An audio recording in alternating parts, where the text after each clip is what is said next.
Stephanie. I'm about to go over the air squat with my roommates, and then they will perform the air squat.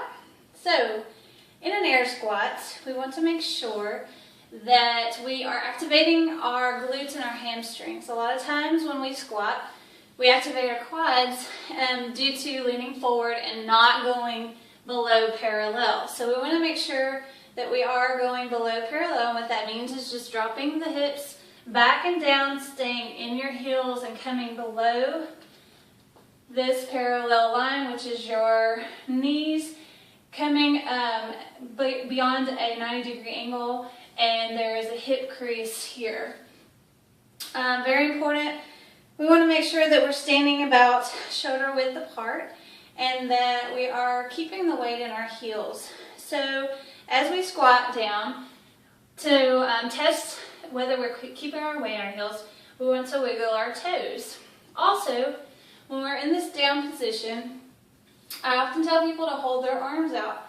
As we sit back into our squat, then we're going to keep these erector spinae muscles nice and tight and upright, and as upright as possible. Oftentimes people don't have the flexibility, so if they keep their arms out, that will help just sort of train them into trying to stay into that upright position. If we have a person who has poor ankle mobility, we might give them something under their heels to stand on, or just getting down as far as they can. Also, I'll give them some exercises to do against a wall where they're placing their hands on the wall and trying to keep that upright position and just getting as low as possible in that squat. So as we squat, just keeping in mind again, I'll go over this whole thing once again. Going to stand with our feet just shoulder width apart. Going to sit back with the hips, weights in our heels, squatting down, arms are out, back is upright, sitting below 90 degrees.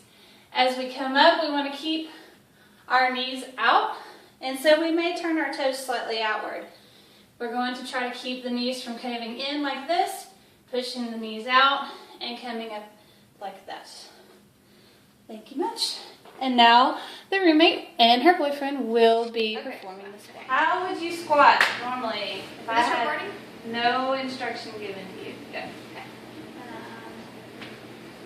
That's good, Whitney. Good. Hey, y'all did pretty good. All right, again, keep going for me. Just watching to make sure that you're going past the parallel point, you're coming down, and you're in your heels. If you want to put your hands out a little further, you can, and that'll help keep your back upright. So I'm going to try to use these erector muscles, keeping your backs nice and tight. I didn't even know I had erector muscles.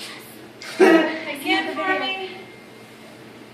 Good, making sure you're going parallel.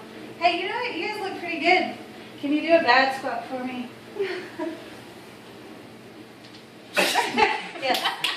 Good job, good job. Thank you.